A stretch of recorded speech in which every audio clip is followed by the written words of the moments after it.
بسم الله الرحمن الرحيم.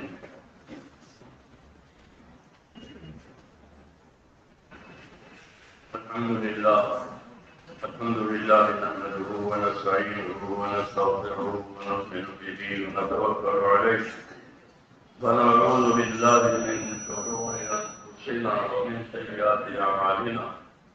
من يهده الله فلا مضل له ومن يضلل فلا هادي له. ونشهد ان لا اله الا الله وحده لا شريك له ونشهد ان سيدنا ومولانا محمدا عبده ورسوله صلى الله تعالى عليه وعلى اله وصحبه وبارك وسلم تسليما كثيرا كثيرا. اما بعد فاعوذ بالله من الشيطان الرجيم. بسم الله الرحمن الرحيم. ومن احسن قولا ممن دعا الى الله وعمل صالحا وقال انني صدق الله العظيم.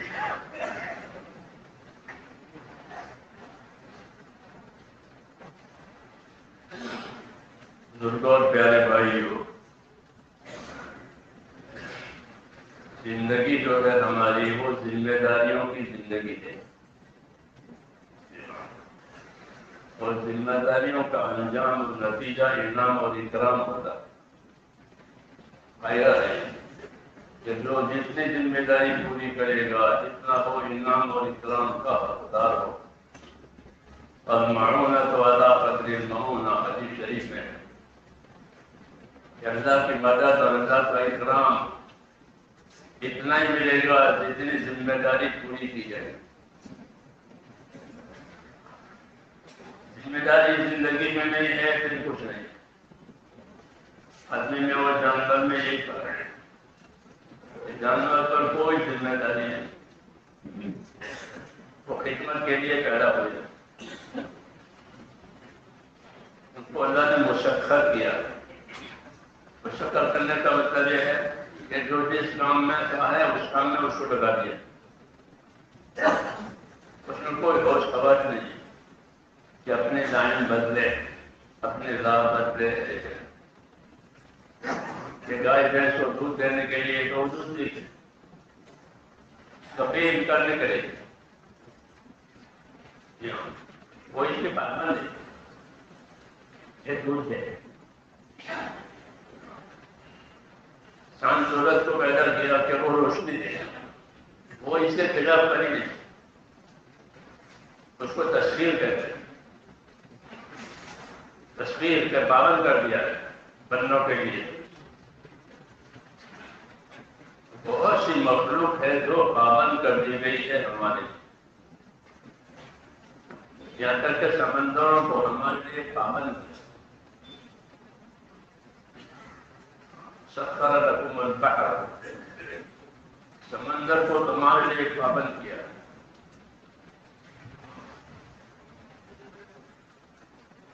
اس کام کے لیے تمہاری روزیوں کے لیے، تمہاری تجارتوں کے لیے.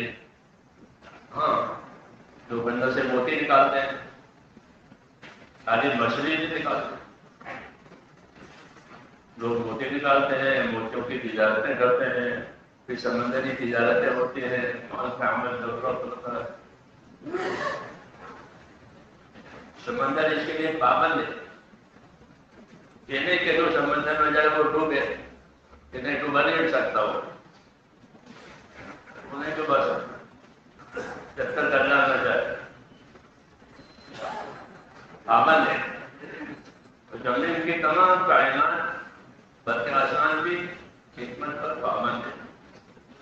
اس کو تسخیر کہتے ہیں. اللہ نے تمام چیزوں کو تمہارے کام میں لگایا ہے. اور تم کو کس کام میں لگایا؟ کھانے کمانے کے کام میں. تم کھاؤ کماؤ. ساری بچارے کرنا تمہارے تابع اور تم کھانے کا بیچے. یہ تمہاری کوئی عزت ہی نہیں ہوئی. یہ سب کھانا تمہارا تابع ہو اور ہم کھانے کے تابع ہو.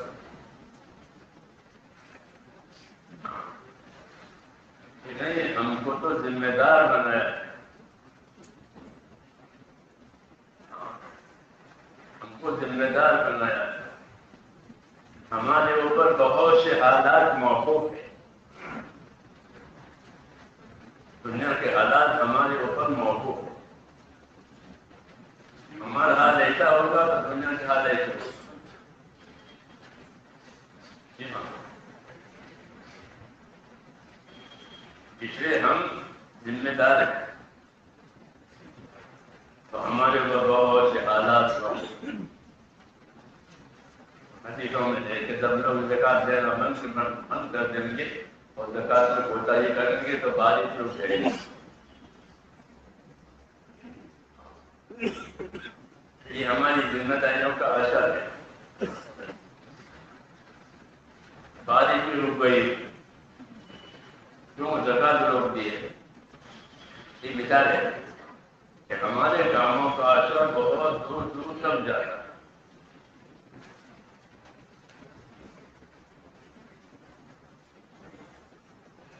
اس لیے ہم کو حق تعالیٰ شان نے ذمہ دار ٹھہرایا. اور ہمارے پاس جو چیزیں ہیں، اسباب، اولاد، یہ امانتیں بھی ہیں اور یہ نعمتیں بھی. یہ امانت ہے، اولاد امانت ہے، مال امانت ہے اور نعمت بھی ہے. ہر آدمی چاہتا ہے مال ہو، اولاد ہو. نعمت کی وجہ سے اس کی چاہت ہے، لیکن وہ امانت کہ کسی کام کے لیے دی گئی. تو ہمارے پاس جتنی چیزیں ہیں وہ نعمتیں بھی ہیں اور امانتیں بھی. اب سوال یہ ہے کہ امانتوں کو کیا کرنا ہے. نعمت تو استعمال کرے گا، کھائے گا، پیے گا، استعمال کرے گا، ان کو کچھ. لیکن وہ جو امانتیں ہیں وہ امانت کے کیا تعلق، امانت کا کیا مطلب ہے کہ وہ امانتیں کیوں دی گئی ہیں. تو کہتے ہیں وہ امانتیں اطاعت کے لیے دی گئی ہیں. اس کے لیے اطاعت کے لیے دی گئی. نبیوں کے آنے کی غرض جو ہے وہ اطاعت ہے. اللہ نبیوں کو بندوں میں اطاعت قائم کرانے کے لیے بھیجے. وما ارسلنا من رسول الا لیطاع باذن اللہ. جب کبھی ہم نے کوئی رسول بھیجا ہے تو وہ اسی کے لیے بھیجا ہے کہ اس کی رہبری میں لوگ اللہ کی اطاعت کریں. نبی کی رہبری میں لوگ اللہ کی اطاعت کریں. تو زندگیوں میں اللہ کی اطاعت آ. دو جگہ اطاعت ہوتی ہے. کبھی آدمی اپنے نفس کی اطاعت کرتا ہے، جو چیز میں آیا وہ کیا، جو چیز میں آیا وہ کھایا، جو چیز میں آیا وہ استعمال کیا.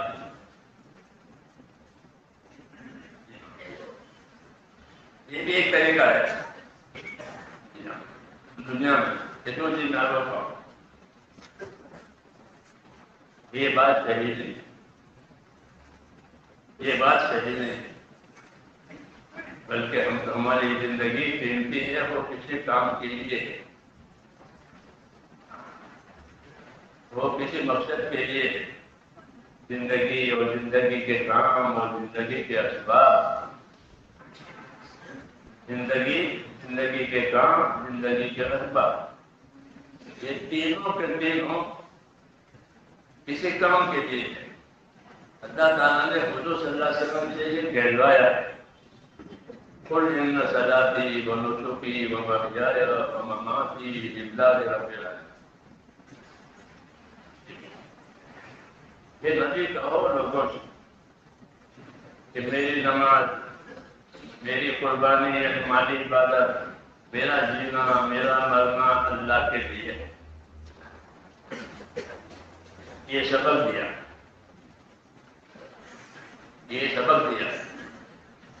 قل ان صلاتی و نسکی، کہو میری نماز بدنی عبادت ہے، نسکی مالی عبادت ہے. کہ مجھے اللہ نے جانی طاقت بھی دی ہے، مالی طاقت بھی دی. تو کس کام کے لیے؟ گناہ کرنے کے لیے. کہ گناہ کرنے کے لیے کوئی طاقت بھی نہیں دی ہے اور گناہ کرنے کی روز زمین کو کوئی جگہ بھی نہیں.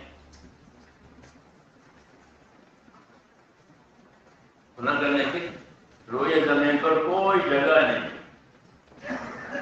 کہ وہاں جا کے گناہ کر لو، وہاں جا کے سگریٹ پی لو، لیکن مت پیو،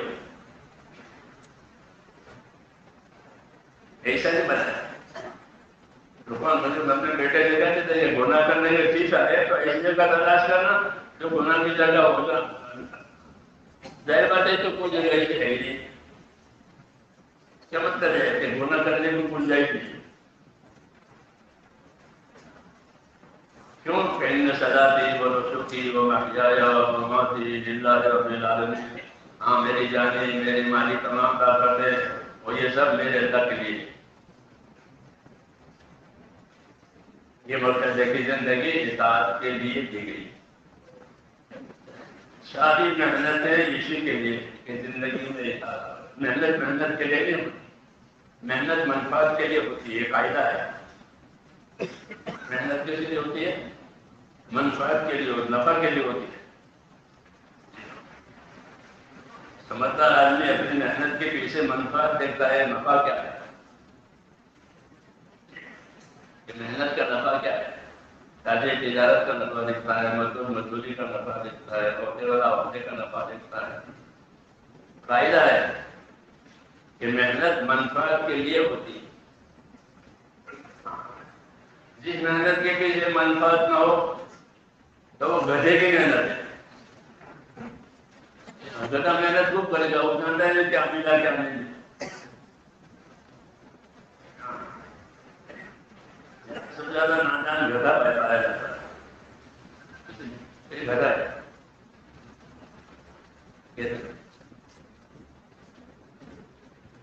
اس کے شعور بہت تھوڑا ہے۔ تمام دانا ہری بھری جگہ چلے گا، یہ کوڑے میں چلے گا۔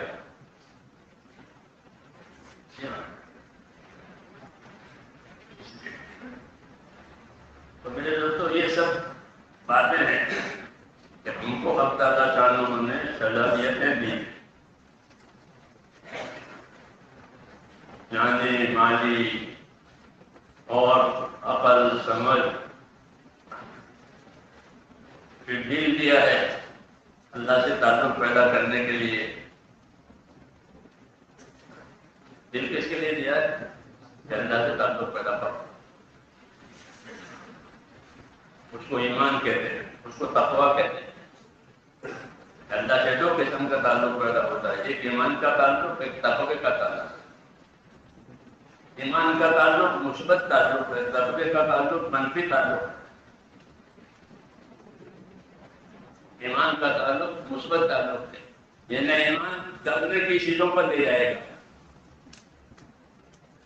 ایمان کرنے کی چیزوں پر لے جائے گا، اور تقویٰ نہ کرنے کی چیزوں سے بچائے گا۔ یہ دو چیزیں دلوں میں پیدا ہونا ضروری ہے، ایک ایمان یقین آوے اور ایک تقویٰ آوے۔ تقویٰ ایک خاص قسم کا ڈر ہوتا ہے جو اللہ دلوں میں ڈالنا ہے۔ حضرت عمر فرماتے تھے ہم کو تقویٰ دیا گیا اور یہ دکھانے کی چیز نہیں ہوتی، برتنے کی چیز ہوتی ہے۔ کس ہوتی ہے؟ برتنے کی چیز۔ جیسے خوش دھانی کوئی دکھا نہیں سکتا لیکن گا کے بتا دے گا۔ جب گائے گا تو پتہ چلے خوش دھان آدمی ہے، تو برت کر کے چیز دکھائی ہے، گا کے بتائی۔ ایسے تقویٰ کے دکھانے کی چیز نہیں ہوتی۔ حضور نے فرمایا تقویٰ ہاں ہونا، تو اشارہ الی صدری کہ تقویٰ یہاں ہوتا ہے، اور اپنے سینے کی طرف اشارہ کیا۔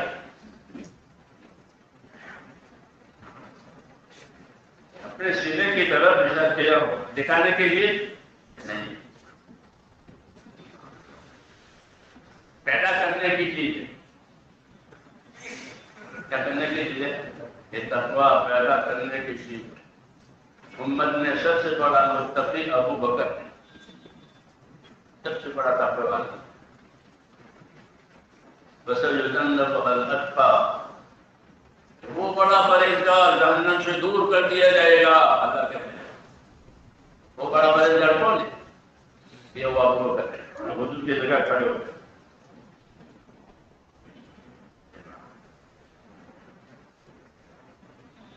تو دلوں میں تقویٰ آئے، اللہ تعالیٰ کا خوف آئے. یہ اس کام کی تاثیر ہے. یہ اس کام کی تاثیر ہے کہ اس کام والوں نے یہ کام صحیح طریقے سے رچا اندر تو اندر تقویٰ پیدا ہو. والذین اهتدوا زادهم هدى وآتاهم تقواهم. جو لوگ احتیاط سے بتکلف اپنے آپ کو ہدایت پر چلاتے رہیں گے تو اللہ ان کی عملی زندگی بھی صحیح کرے گا اور اندر تقویٰ بھی دے گا. اوپر نیچے دونوں ہی نہ. اوپر سے عملی زندگی صحیح ہو، یعنی آدھا اور جوارے کا استعمال صحیح ہو، اور اندر سے تقویٰ ملے گا. اندر اللہ تعالیٰ کا خاص قسم کا ڈر ہوگا. اس ڈر کی کیا تاثیر ہوگی؟ اس ڈر کی تاثیر یہ ہوگی کہ وہ حقوق کی حفاظت کرے گا. کیا کرے گا؟ حقوق کی حفاظت کرے گا. کہ میرے اوپر کیا کیا حقوق ہے. حقوق کی حفاظت سب سے پہلا حق ہوتا ہے اللہ کا. پہلا حق کس کا ہے؟ پہلا حق اللہ اول ہے، اللہ سے پہلے کوئی نہیں. اللہ من لفل ملے سے قبل کا شيء کہ اللہ آپ پہلے کام اللہ بلا میں کوئی شے کہ اللہ ہی تھا اور کوئی کائنات نہیں. نہ آسمان، نہ زمین، نہ چاند، نہ سورج. کون تھا؟ اللہ. لم یزل ولا یزل کہ اللہ تھا، پھر اللہ کائنات بنا. تو سب سے پہلے اللہ ہے. اس لیے ہمارے نبی نے ہمیں رہبری دی ہے کہ یاد رکھو پہلا حق اللہ.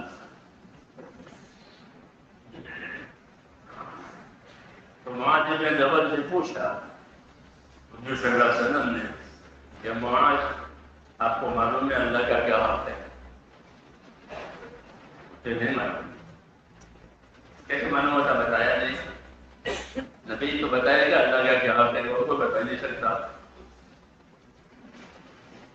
اسے نبی کی پیروی کرنا ضروری ہے کہ نبی اللہ کی مراد بتائے گا، اللہ کی منشا بتائے گا، اللہ کی رضا ناراضگی کا راستہ سمجھائے گا.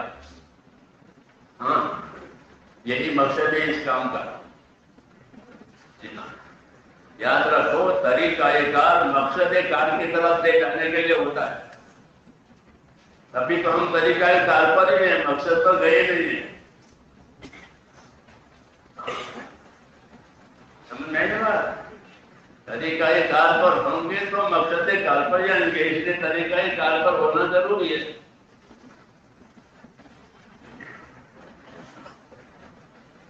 اور مقصد کار کیا ہے؟ کہ اصل مقصد جو ہے وہ تو ہم اپنے نبی کا اتباع کریں. وہ اصل مقصد ہے. اس سے اوپر کوئی چیز نہیں، اس سے اوپر کچھ نہیں. ہم اپنے نبی کا اتباع. محنت اس لیے کرائی جاتی ہے تاکہ اتباع کی صلاحیت پیدا ہو. جیسے مریض سے ورزش کرائی جاتی ہے کہ بیمار تو ختم ہوئی، اب ورزش کرو. ہڈی تو جڑ گئی ہے، اب ورزش کرو.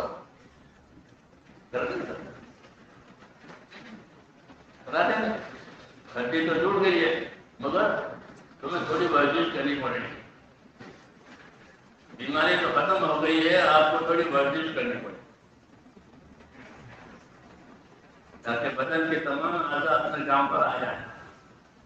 تو ایسے یہ محنت ہے.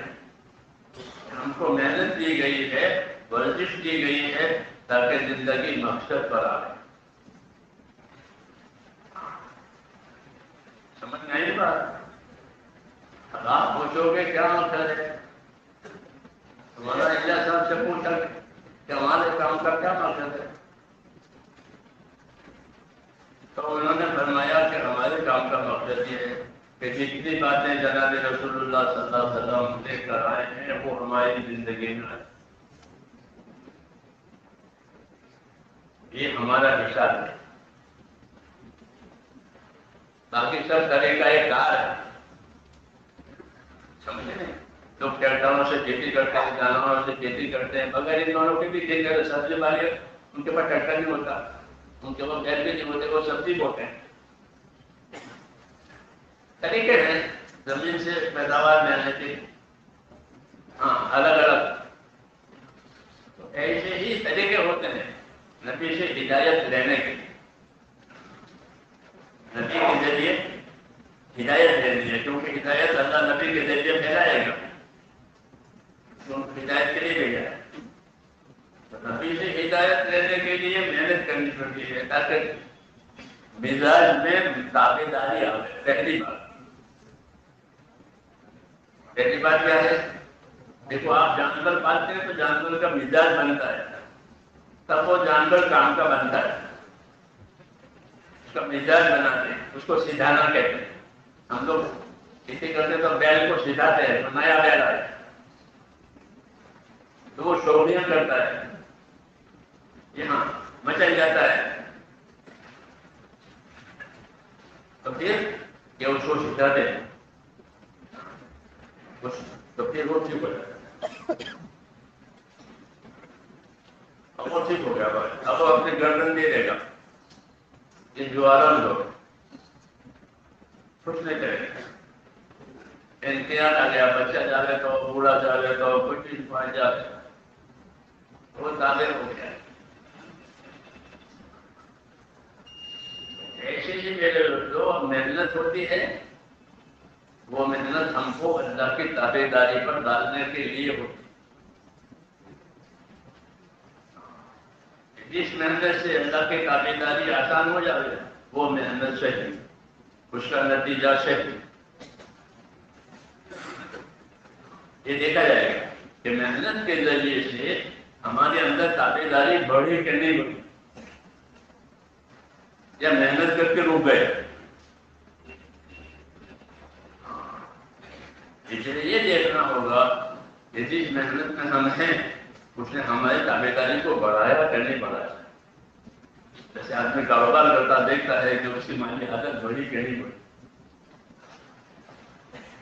ایسے ہوتا ہے کہ بازار میں کمانے والے دیکھتے ہیں کہ مالی حالت اونچی گئی نیچے گئی، اونچی جائے مالی حالت اونچی جائے بازار میں. ایسے ہی میرے دوستوں اس محنت کے ذریعے سے کہ ہماری ایمانی زندگی اونچی ہو جائے. ایسا نہیں کہ بغیر سمجھے چھیریں، جیسے چکی بغیر سمجھے چھڑتی ہے، وہ نہیں ہے. پتھر پر پتھر چھیرے کوئی ایسا نہیں کرتا کہ پتھر پر رکھ کر دانا ڈال کے پتھر پھراتے ہیں تاکہ آٹا باہر آ جائے. آٹا باہر آ جائے ویسے پھرنا کہ پھرنا زندگی میں کسی چیز کو لانے کے لیے ہوتا ہے. زندگی میں لانا چاہیے. کیا لانا ہے زندگی میں؟ کیا لانا ہے زندگی میں؟ ایک تو آخرت کی فکر لانے لانا ہے. صحابہ جو کہتے تھے کہ انما ہممنا الآخرہ، ہمارے عزائم آخرت بنانے کے ہیں. وہ یہ کہتے تھے. یہاں سے رہبری ملے گی کہ بھائی محنت کے ذریعے سے کیا چاہتے ہو؟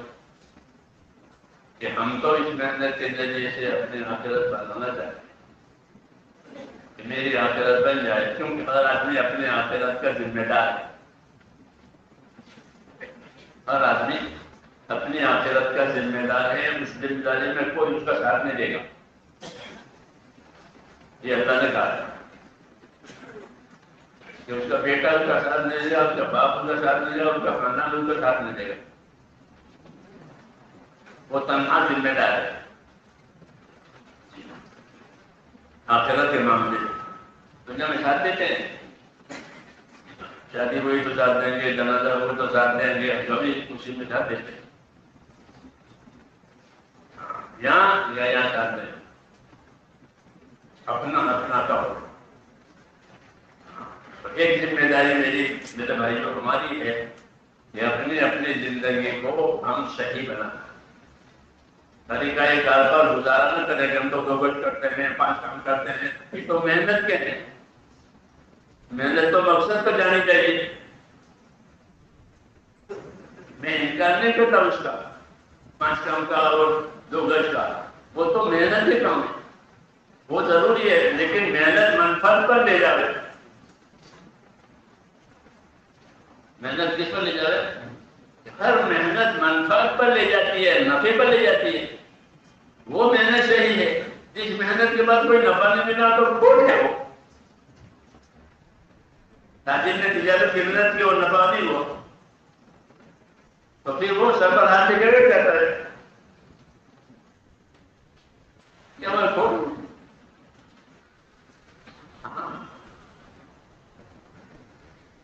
ہماری محنت سے ہمارا نفع ہو،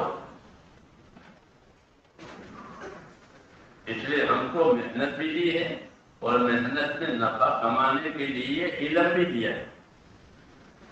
تمہاری محنت میں نفع کیسے آئے گا؟ اس کا علم تو ہونا چاہیے۔ تو آپ کو کون سا علم دیا ہے؟ کہ آپ کو فضائل کا علم دیا ہے۔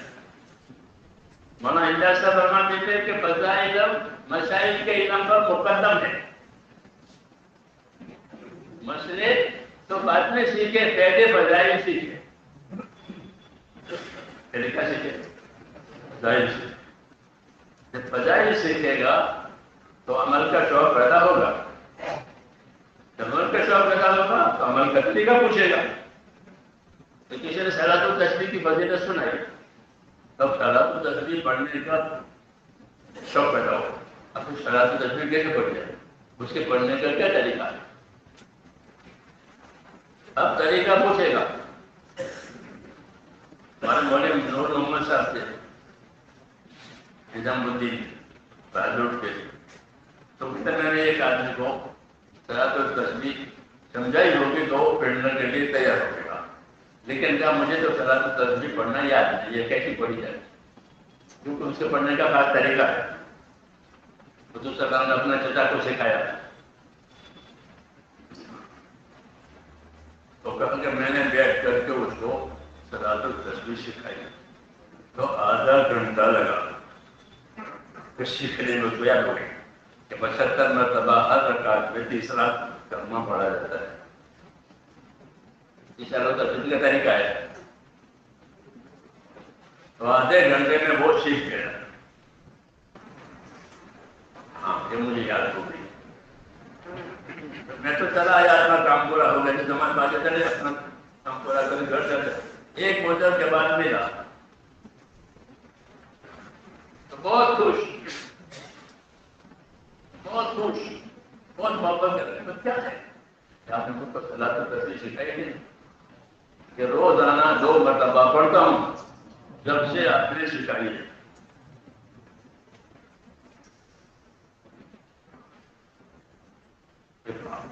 روز 2 دفعہ ہو، اب یہ کا یہ فائدہ ہوتا ہے کہ جو عمل تم نہیں کر سکو گے دوسرے کریں گے، تو دوسروں کو سکھاؤ، خالی سیکھنا نہیں ہے، علم و ذکر کے ساتھ سیکھنا، اس کے ساتھ چلنا۔ ہاں اس کو بھولے ہوئے ہیں، اسے چکی خالی چل رہی ہے، نہ دانا ہے نہ آٹا ہے۔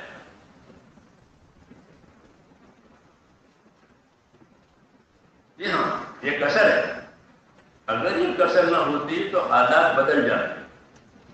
ہم دعوے سے نہیں کہتے، ہم امید سے کہتے ہیں، حالات اچھے نہیں ہمارے، اور سدھر بھی نہیں رہے، اسی وجہ اسی یہ کسر ہے۔ اپنے کام میں کسر ہے، ورنہ حالات بدل جائے۔ حضور صلی اللہ علیہ وسلم مدینے تشریف لے گئے، اپنا کام چالو کیا، مدینے کے حالات بدل گئے۔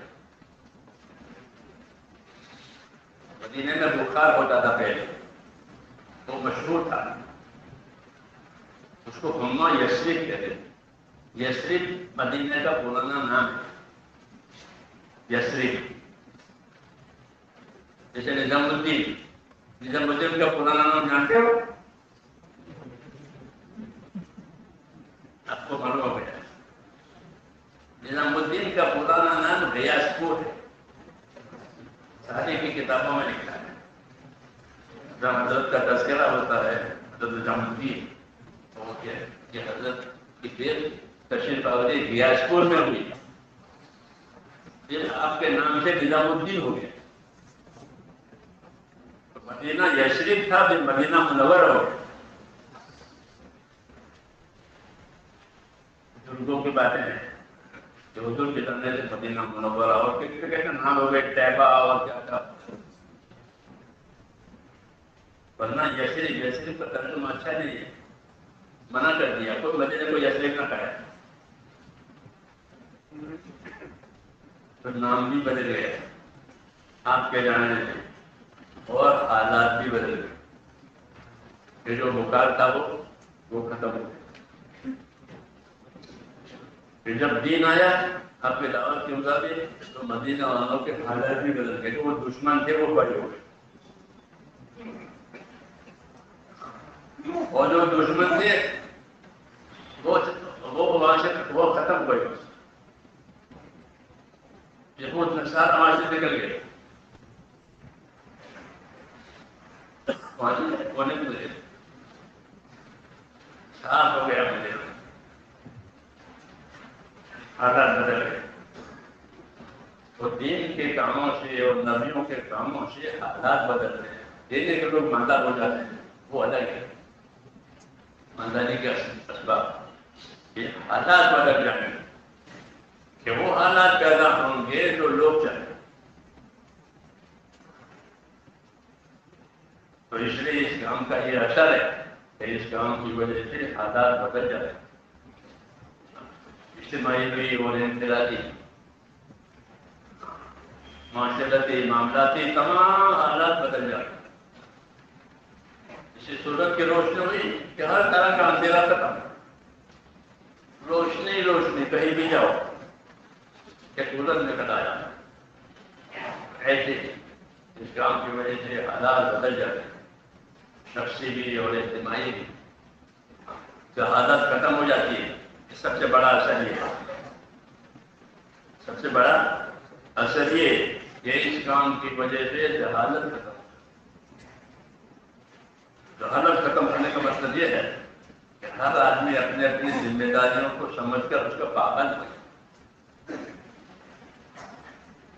یہ جہالت ختم ہونے کا مطلب ہے کہ ہر آدمی اپنی اپنی ذمہ داریوں کو جان کر کے اس کا پابند ہو.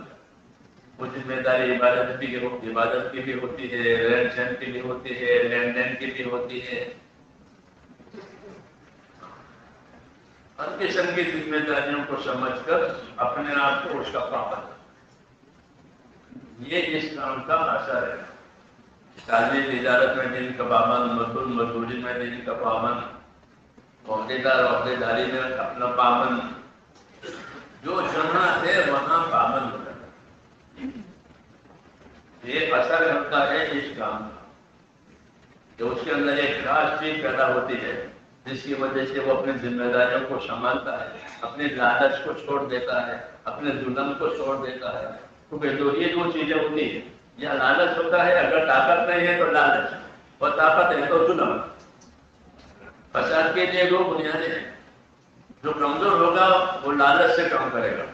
جیسے مزدور لالچ سے کام کرے، چوری بھی کر لی، مزدوری بھی کر لی، چوری بھی کر لے اور مزدوری بھی کر لے. کیوں؟ کیونکہ دین نہیں ہے، وہ طاقت نہیں ہے، کمزور ہے، بے ایمانی کرے. طاقت ہے تو ظلم کرے. جب دین میں ہوتا تو یہ چیزیں ہوتی ہیں کہ جن میں کمزوریاں ہوتی ہیں وہ لالچی ہو جاتے ہیں، جن میں طاقت ہوتی ہے وہ ظالم بن جاتے ہیں. اور دین آتا ہے تو یہ دین آتا ہے تو سب ایماندار ہو جاتے ہیں. سب ایماندار ہو جاتے ہیں، مزدور بھی ایماندار اور طاقت والا بھی ایماندار. کہ مجھ کو اللہ نے طاقت دی ہے، اللہ کی امانت ہے، میرا عہدہ امانت ہے، میرا مال امانت ہے. حضور صلی اللہ علیہ وسلم کی ایمان کی دعوت کے ذریعے سے لوگوں میں امانت داری آئی. اور جب امانت داری آتی ہے تو حقوق کی حفاظت ہوتی ہے. یہ قاعدہ ہے. یہ کیا ہے؟ یہ قاعدہ ہے کہ جب لوگوں میں امانت داری آئے گی تو وہ حقوق کی حفاظت کریں گے. اس کا یہ ہے، اس کا یہ حق ہے، اس کا یہ حق ہے. اور ایمانداری نہیں ہوگی تو حقوق کی پائماری ہوگی. کیونکہ ایمانداری نہیں ہے تو اپنا اپنا مفاد، اپنا اپنا مفاد اور فائدہ. اس لیے میرے دوستوں، دعوت کی محنت کا بڑا اثر جو ہوتا ہے وہ یہ ہوتا ہے کہ اس کی وجہ سے اللہ تعالیٰ دلوں میں تقویٰ پیدا کرتا ہے. کیا پیدا کرتے ہیں؟ تقویٰ پیدا کرتے ہیں. اندر ایک خاص قسم کی احتیاط، ایک خاص قسم کا ڈر اندر کا ڈر. اس کی وجہ سے آدمی اپنے آپ کو سنبھال کے رکھتا ہے کہ میں اللہ کا گنہگار بھی نہ بنوں، بندوں کا گنہگار بھی نہ بنوں. اس کو تقویٰ کہتے ہیں کہ اللہ کا گنہگار بھی نہ بنوں، بندوں کا گنہگار بھی نہ بنوں. تو پھر کیا کرتا ہے کہ پھر روح اللہ کی عبادت کی طرف بڑھ جاتا ہے. کیا ہوتا ہے؟ ہاں، ہم اپنی دعوت کی محنت کا اثر اپنے اوپر دیکھیں کہ ہمارے اندر عبادت کا روح بڑھا کہ نہیں بڑھا. کیونکہ ہم اللہ کی طرف دعوت دیتے ہیں لوگوں کو. دعوت کیسے دیتے ہیں؟ کھانا نہیں، عبادت کی دعوت کسی کی آپ دیتے ہو؟ عبادت یا قوم اعبدوا اللہ ما لکم من الہ غیرہ، یا قوم اعبدوا اللہ، اے میری قوم اللہ کی عبادت کرو. دعوت عبادت کی ہوتی ہے کہ چیزوں کی نہیں ہوتی؟ کہ چیزیں بھی عبادت کے لیے کہ سستی ختم ہو جائے، چیزیں کے کا تو سستی ختم ہو جائے گی. ہاں، چیزیں نہیں دے گا تو سستی ختم نہیں ہوتی. جنان کی محبت رہتی ہے اندر، وہ بھی اس کے لیے. تو اصل زندگی میرے دوستوں وہ عبادت کی زندگی.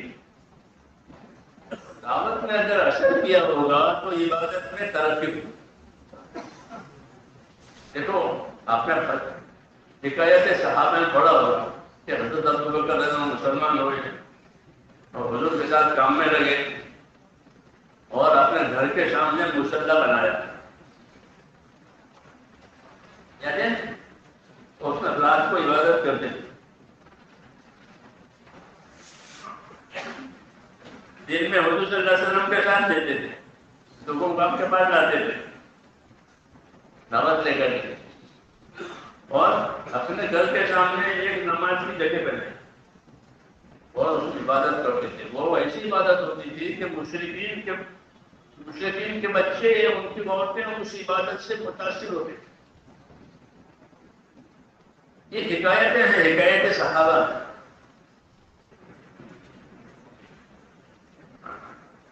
کیا مطلب ہوا؟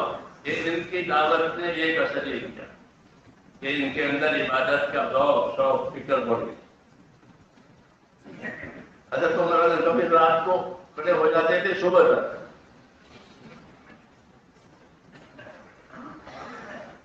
حضرت عثمان کی نماز پڑھتے تھے، جب بھیتر کا نمبر آیا تو ایک رکعت بھیتر میں پورا قرآن مجید ختم کر کے پھر چھٹی لے کر گھر جاتے تھے.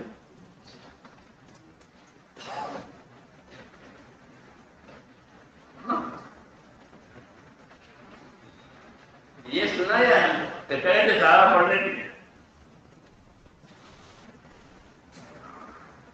اب دیکھ رہے ہیں ہمارے پر کیا اثر ہوا.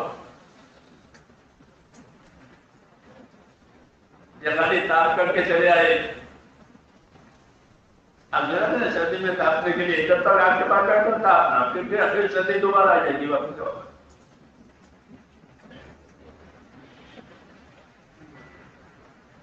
ہوتا ہے کہ جب آپ کے پاس بیٹھے تو ہوتا اور آپ سنتے تو ویسے بیٹھے.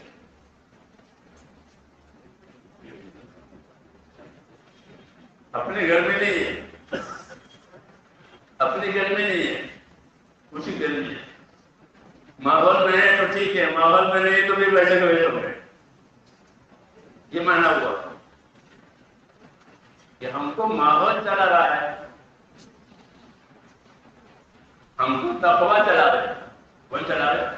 ہاں تو عمر فرماتے ہیں ہم کو تقویٰ دیا گیا ہے.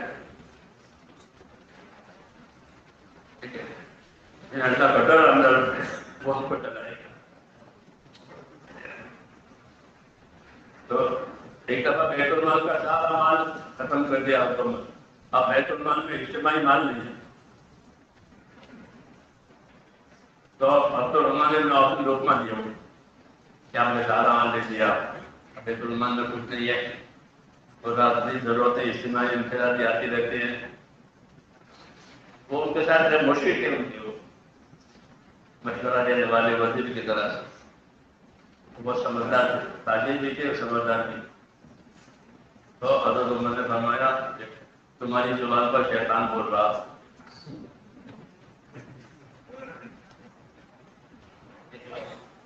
کہ تمہاری زبان پر شیطان بول رہا ہے. کیوں کہ اللہ نے ان کو تقویٰ دیا ہے. تو کہتے ہیں چلو کہ وَمَن يَتَّقِ اللَّهَ يَجْعَل لَّهُ مَخْرَجًا وَيَرْزُقْهُ مِنْ حَيْثُ لَا يَحْتَسِبُ. کہ جس کو اللہ تقویٰ دیں گے تو تقوی سے کیا ہوگا؟ تقوی سے کہ تقوی سے اللہ ایسی جگہ سے روزی دے گا جہاں ہم کو خیال بھی نہیں ہے، اور پریشانیوں سے نکالنے کے لیے ایسے راستے نکالیں گے کہ خواب و خیال میں بھی نہیں. تو پریشانیوں میں سے بھی نکالنے کے لیے اور ضرورت کی زندگی کے پورا کرنے کے لیے وہاں سے روزی دیں گے جب وہ خواب و خیال نہیں ہے. کہ یہ دونوں باتیں تقوی سے حاصل ہوتی ہے. اللہ نے ہم کو تقویٰ دے دی.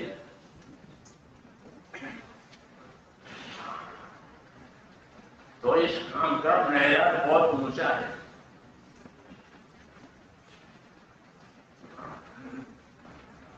اسے تقویٰ ملتا ہے. کیا ملتا ہے؟ ہاں یہ وعدہ ہے اللہ کا کہ اس کام پر اللہ تقویٰ دیں گے لوگ متقی بنیں گے. کیا بنیں گے؟ ہاں لوگ متقی بنیں گے. بڑی صفت ہے. کیا صفت ہے؟ کہ متقی بنے لوگ پرہیزگار بن جائیں گے. یہ کام کا اثر ہے. پھر وہ اپنے حقوق میں، بندوں کے حقوق میں، خدا کے حقوق میں پرہیزگار ہو جائے. کچھ کہنا ہی نہیں پڑے گا، کچھ کہنا ہی نہیں پڑے گا. لیکن یہ تو آپ کا حق ہے، جب ہمارا آپ کا ہے. کیا بات ہے؟ متفق ہو گئے. اس لیے میرے بھائیوں دو چیزیں ہیں، ایک ہے طریقہ کار اور ایک ہے طریقہ کار کا مقصد. طریقہ کار تو یہ جو ہم کرتے ہیں بھائی اتنا وقت لگاؤ ہفتہ واری میں، وہ تو طریقہ کار ہے.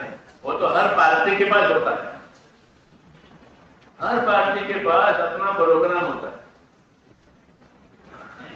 اپنی جگہ پر کام کرنے کے لیے بھی اور دنیا میں کام کرنے کے لیے بھی ان کے پاس پلان ہوتا ہے.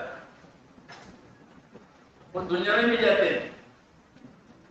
آج سے نہیں پہلے سے وَلَا يَغُرَّنَّكَ تَقَلُّبُ الَّذِينَ كَفَرُوا فِي الْبِلَادِ. کہ اللہ کا انکار کرنے والے دنیا میں پھریں گے کیسے تو مت کرنا. ہاں وہ دنیا کا بڑا کریں گے، دنیا میں اپنی چیز چلائیں گے جیسے آپ چلاتے ہو. ہاں تو ہر پارٹی کرتی ہے، اپنی بھی چلاتے تھے. تاجر اپنی بھی چلاتا ہے. یہ کوئی بڑی بات نہیں ہے. لیکن ہم نے ان میں یہ فرق ہے کہ ہم اپنے کام کو اپنے غرض کے لیے نہیں کریں گے. اپنے کام کو اپنے غرض کے لیے نہیں کریں گے.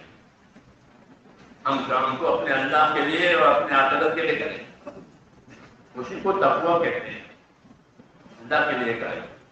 اللہ نے حکم دیا ہے، نبی نے طریقہ دیا ہے، اس لیے اس حکم کو اس طریقے سے پورا کریں گے. یہ تقوی کا اثر ہوگا. کہ تقوی کا اثر یہ ہوتا ہے اندر ڈر پیدا ہوا تو آدمی تابعداری اختیار کرے گا. اندر سے ڈر نکل گیا تو آزاد ہو جائے گا. ہاں اندر سے ڈر نکل گیا تو آزاد ہو گیا. یہ نہیں کہ اس پر لگام تھی وہ نکل گئی، لگام پہلے سے نہیں تھی، اندر دیا. اس لیے میرے دوستوں اصل چیز یہ ہے، ایک اللہ کے وعدوں پر یقین آئے، دوسرے اللہ تعالیٰ کا خوف پیدا ہو. وعدہ وہی دوسرے پر اللہ کے وعدوں کا یقین آئے کہ ہم یہ کام کریں گے اور اللہ یہ کرے گا، ہم یہ کام کریں گے اور اللہ یہ دے گا. دوسرا کہ اگر یہ نہیں کریں گے تو یہ سزا ہوگی، یہ عذاب آئے گا، یہ پریشانی کھڑی ہوگی. اس کو وعدہ وہی کہتے ہیں کہ ہم کو وعدہ وہی چلا رہے. کون چلا رہے؟ کہ وعدہ وہی چلا رہے. اخلاص کہتے ہیں. یہ اخلاص فضائل کے علم سے پیدا ہوتا ہے کہ فضائل کے علم پر عمل کرے گا تو اخلاص پیدا ہوگا.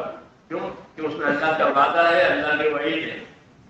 اس لیے ہم کو سبق کے طور پر فضائل کا علم دیا کہ کون سا سبق پڑھو گے. سبق تو پڑھنا پڑے گا تاکہ جہالت دور ہو جائے. تو کون سا علم پڑھیں گے آپ؟ کہ ہم فضائل کا علم پڑھیں. کیوں؟ یہ آسان بھی ہے اور سب کے لیے ہے. دوسرا علم تقسیم ہے. دوسرا علم تقسیم ہے. ہم عبادت کریں گے تو عبادت کرنے والوں کے لیے عبادت کا علم، تجارت کریں گے تو تجارت کرنے والوں کی تجارت کا علم.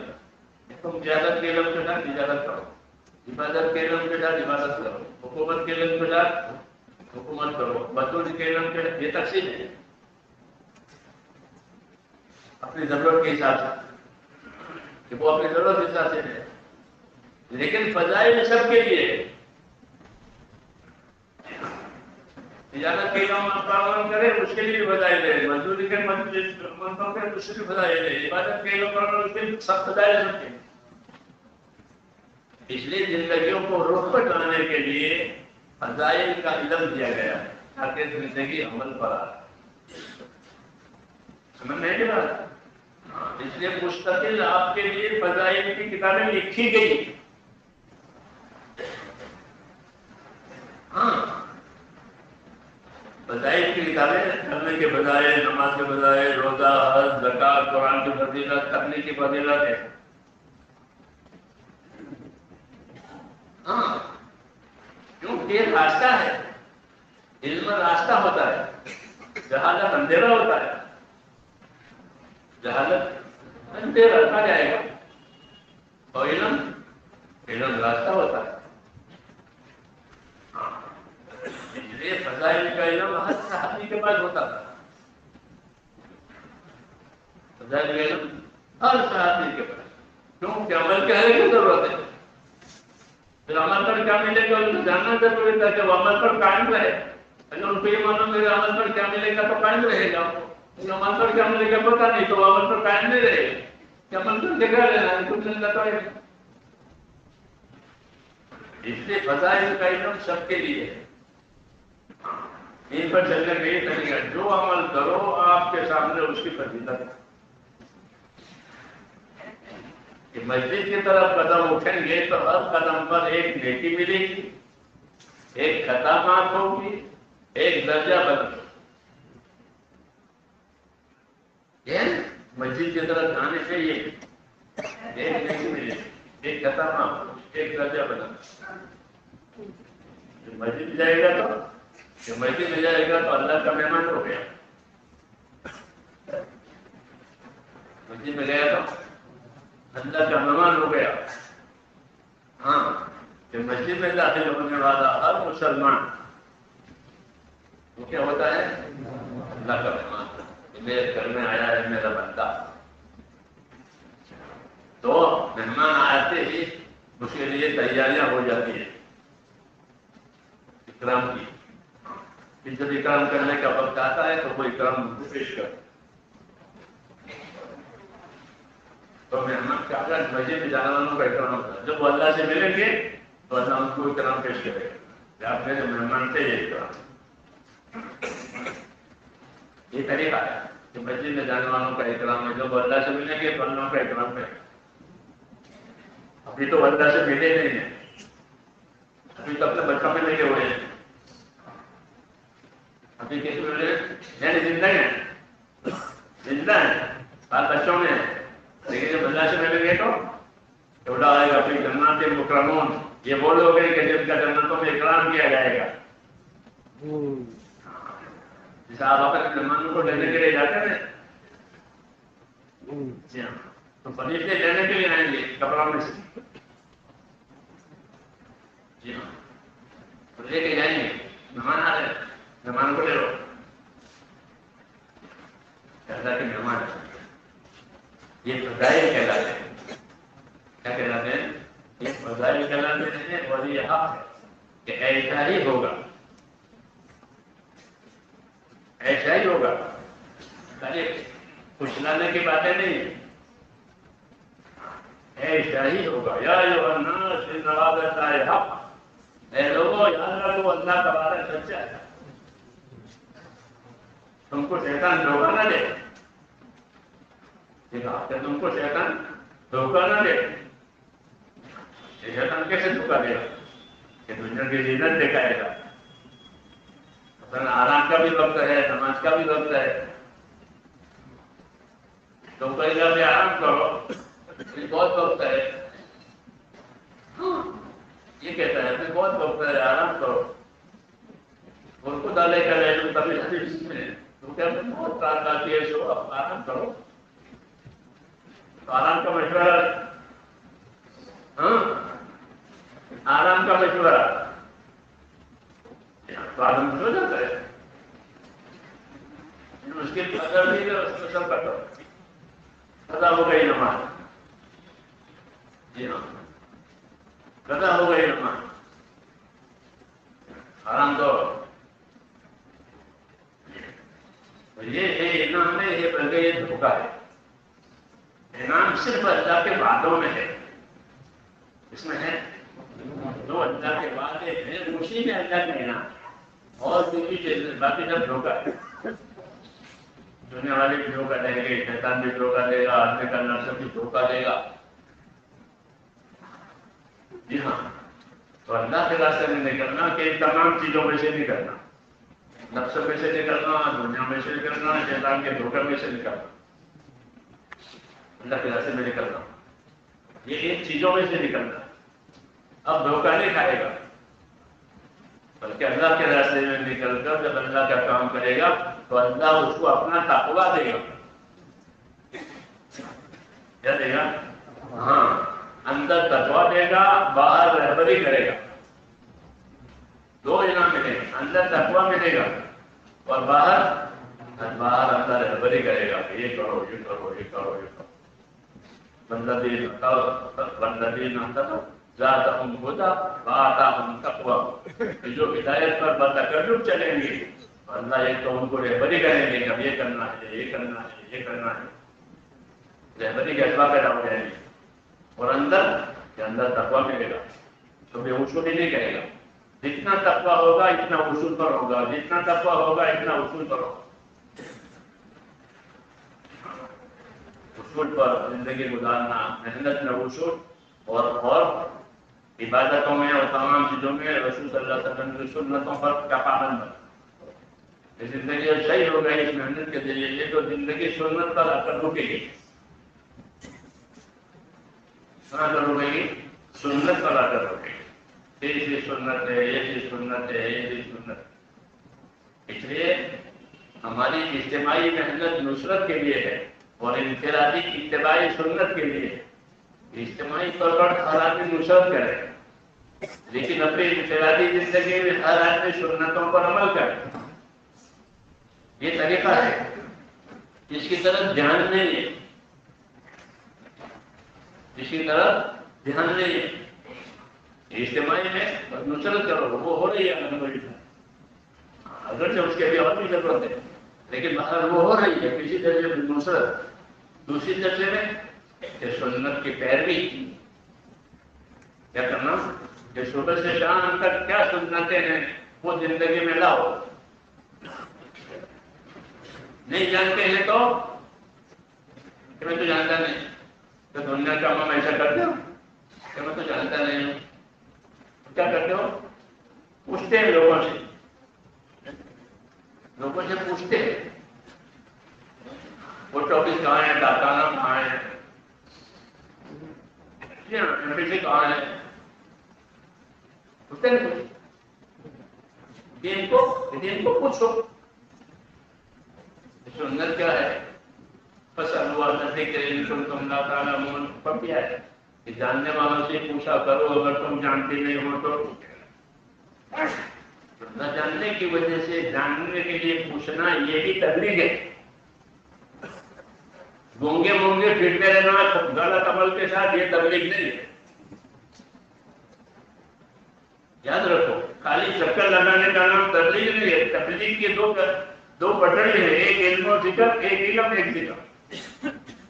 تبلیغ علم و ذکر کے ساتھ. علم و ذکر کا کیا مطلب ہے کہ اللہ نے کیا حکم دیا ہے، نبی نے کیا طریقہ دیا ہے، یہ علم و ذکر.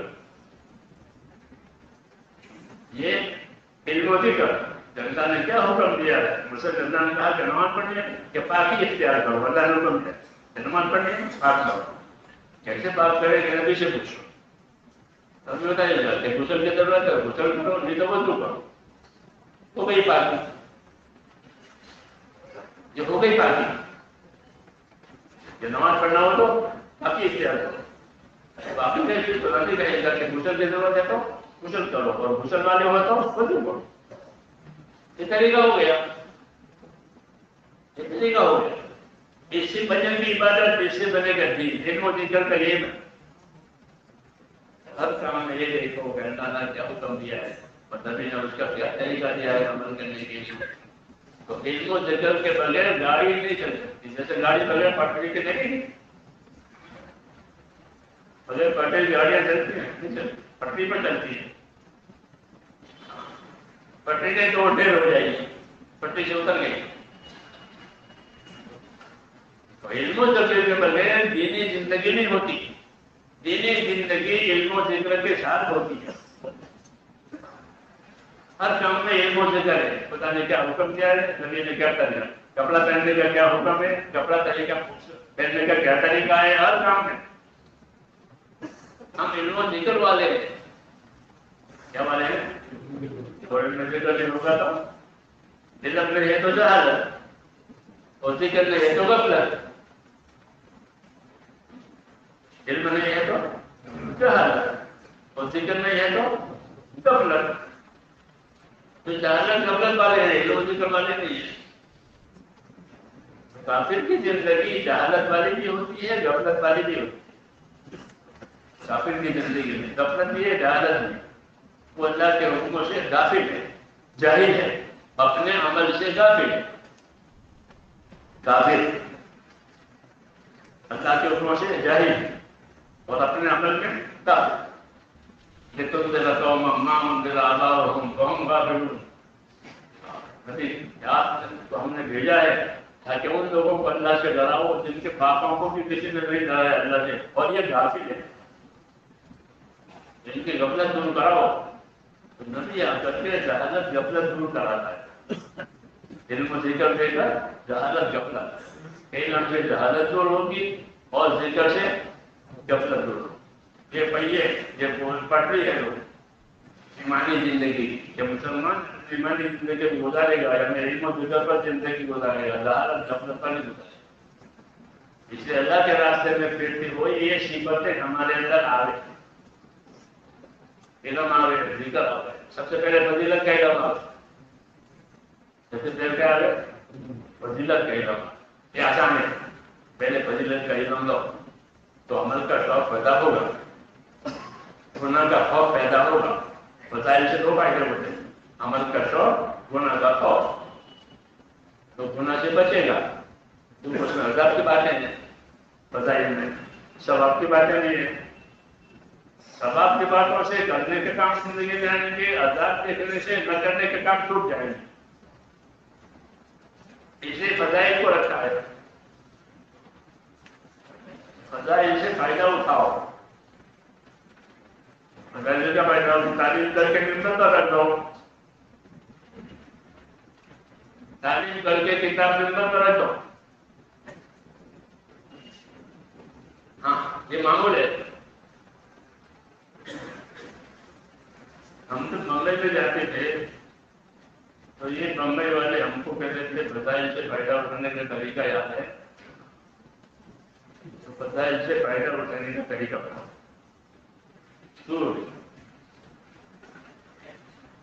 ایک تو فضائل کی کتابیں پڑھو، جیسے پڑھتے ہو حلقوں میں، سفروں میں، گھروں میں، معمول ہے چاچوں کا الحمدللہ پڑھتے کہ حلقوں میں پڑھو. دوسرا جو اس کا اکیلے تم باہر والی دوست کے بنائے اکیلے رہتے ہیں لوگ، تم بناؤ میں اکیلے ہوتے ہیں. تو جس طرح ان بناؤ میں اکیلے ہو، اس طرح فضائل کو اکیلے بھی پڑھا، اس سے دل پر اثر ہو. یہ دوا بنے گی، کیا بنے گی؟ یہ دوا بنے گی.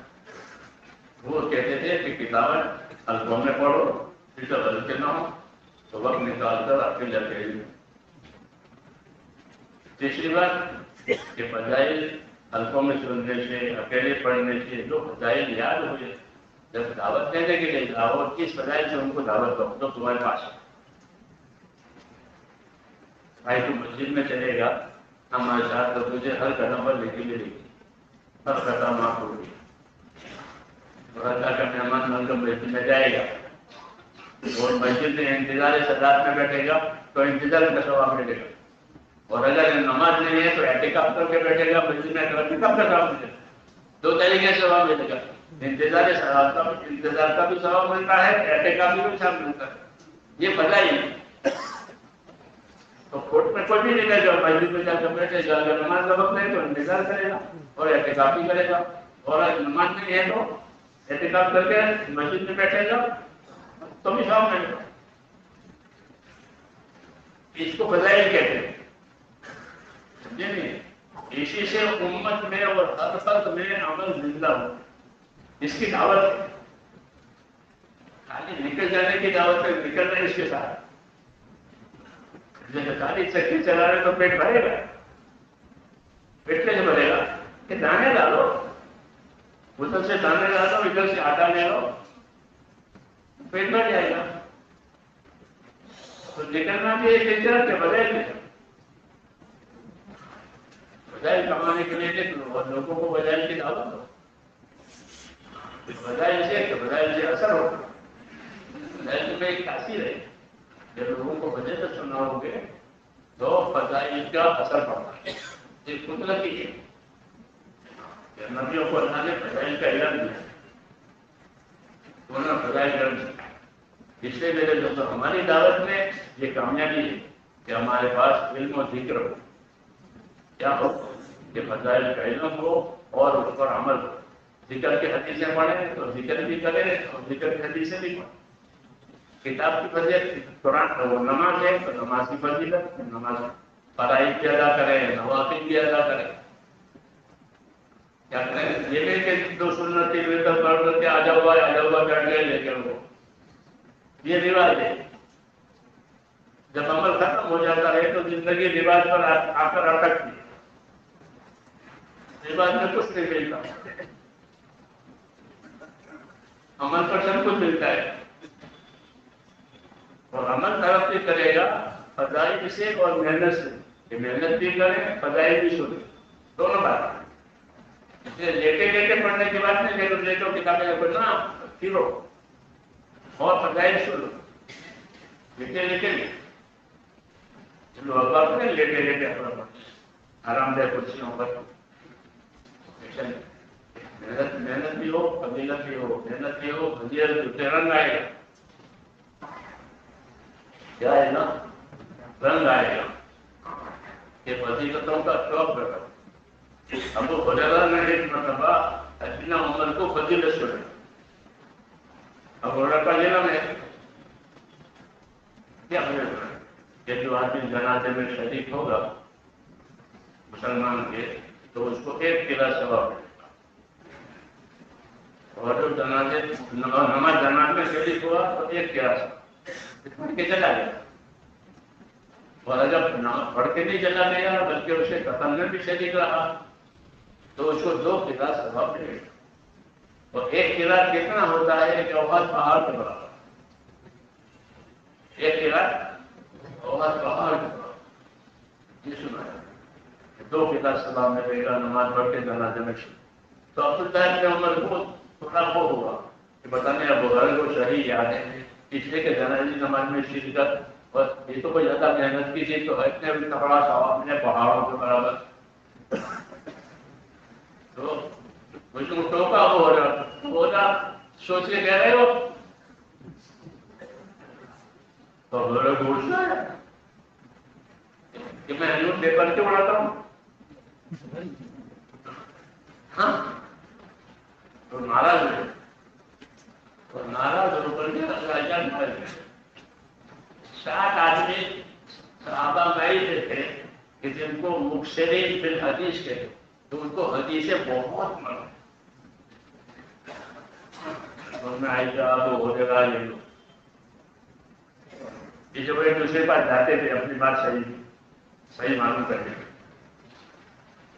جب ان کی عمر ہے تو جب ہوگا جاتے رہو اتنا تو عمل 4 تکبیر پڑی اور پہاڑ کا کام گیا وہ ایسا عمر میں میرے وہ قرات کی بات کیسی ہے جنازے میں ہمارا صحیح ہے نماز جنازہ پڑھے تو 1 قرات اور دفن تک رہے تو 2 قرات اور 1 قرات بہت بہت رہے گا. ورنہ تم لوگ تو تجارتوں میں کروڑوں میں چلے جاتے تھے. میں نہیں جاتا تھا. میں تو بھوکا پیاسا نہیں کسی کے لیے پڑھا لیتا تھا. اس لیے مجھے وہ باتیں معلوم ہے جو آپ کو نہیں معلوم ہے. تو یہ علم و ذکر کا اثر ہے فضیلت ہے ایک دوسرے کو یاد دلا. یہ صحابہ میں یہ مزاج آ جائے ایک دوسرے سے فضیلتیں جانیں تاکہ ہماری زندگی بنے. کیا بنے؟ ہاں ہماری زندگی بنانے کے لیے فضیلت کے علم کو بہت بڑا اثر بھی ہے دخل بھی. جب فضائل کا علم نہیں ہوگا تو اثر دخل نہیں ہوگا. رسمی طور پر کچھ ہو جائے گا. ہماری دعوت کی زینت ہے کہ ہمارے پاس فضائل کا علم ہو اور عبادت کی کثرت ہو. آج تو عبادتوں میں کمی ہو گئی. جی ہاں کیونکہ ہم تو ہیں یہ ہو گیا ہے. دوسرے 17 رکعت نماز پڑھتے وہ جو نماز پڑھتے ہیں ہماری مسجد میں دلی کے نمازی لوگ وہ 17 رکعت پڑھتے ہیں وہاں. یہ حضرات 9 پڑھتے ہیں. اور ہاں یہ 9 پڑھتے ہیں وہ 17 پڑھتے ہیں. وہ تقریب میں نہیں جاتے شہر کے نمازی ہیں. وہ ہماری جماعت 9 پڑھتی ہے. جو سنت 3 منٹ تک آ جاؤ یہ رواج ہے. اور یہ رواج ہے. رواج پر کچھ نہیں اس لیے کچھ نہیں ہو رہا ورنہ تو اس کام سے حالات بدل جائیں. بیماریاں دور ہو جائیں پریشانیاں ختم ہو جائیں.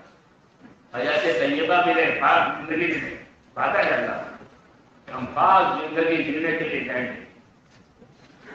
جو پریشانیوں سے گناہوں سے ہر سے ہمیں پاک ہو یہ وعدہ ہے. لیکن چونکہ ہماری بات ادھوری ہے وہ اس کی طرف توجہ نہیں ہے اس لیے کی طرف توجہ کریں گے. ہماری محنت سے ہماری اپنی زندگیوں میں اعمال بڑھ جائے. یعنی کہ لوگوں کو کہنے کے لیے گئے اور اپنے آپ کو بھی بھول گئے. ہاں اپنے آپ کو بھول کر تبلیغ کرنی نہیں ہے وہ دوسری لائن ہے کہ اپنے آپ کو بھول کر لوگوں سے کریں وہ دوسری لائن ہے.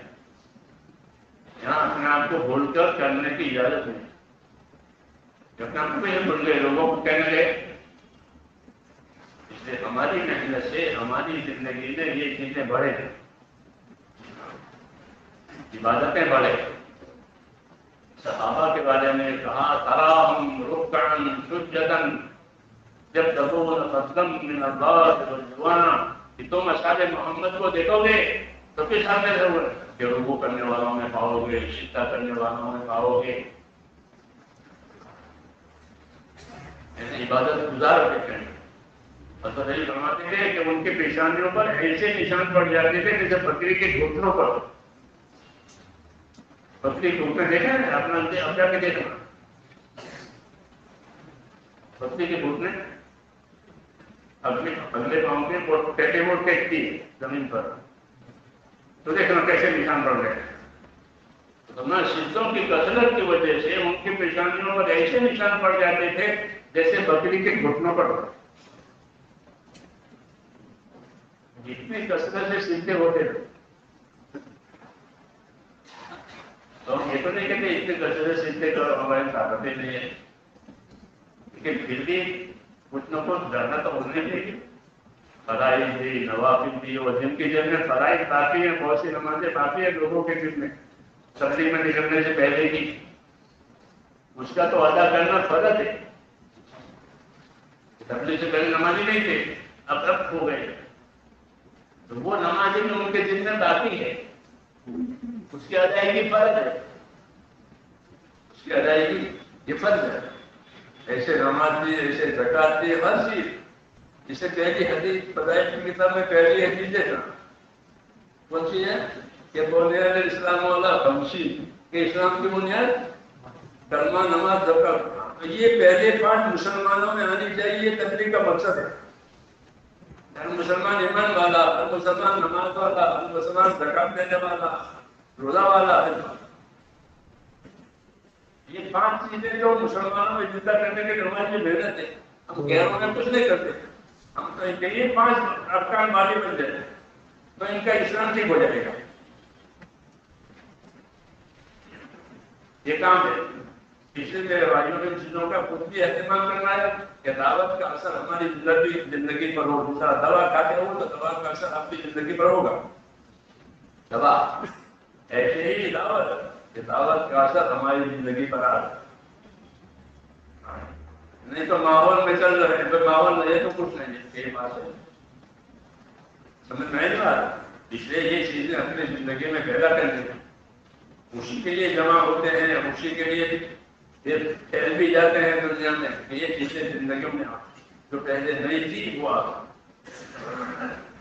جان مان کو امانت سمجھنا اس کام کا اثر ہے کہ جتنی تبلیغ ہضم ہوگی اتنی اپنی جان مان کو یہ امانت سمجھے گا کہ میرے پاس اللہ کے جان ہے اور اللہ کا مال ہے، یہ امانت اور یہ حقوق ادا کرنے کے لیے دیے.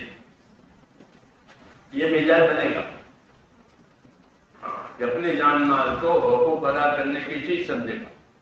ایش کرنے کی چیز نہیں ہے، حقوق ادا کرنے کے لیے دی ہے کہ یہاں حقوق ادا کرو اور وہاں اللہ کا ایمان کرم جنت ہے. جنت کی امید پر کام کرو. اسے فضائل سناتے کیا سناتے ہیں؟ فضائل یہ ملے گا، یہ ملے گا، یہ ملے گا. آج عمل کرنا ہے، کل کو لینا ہے. تو کریں گے انشاءاللہ. اللہ تعالیٰ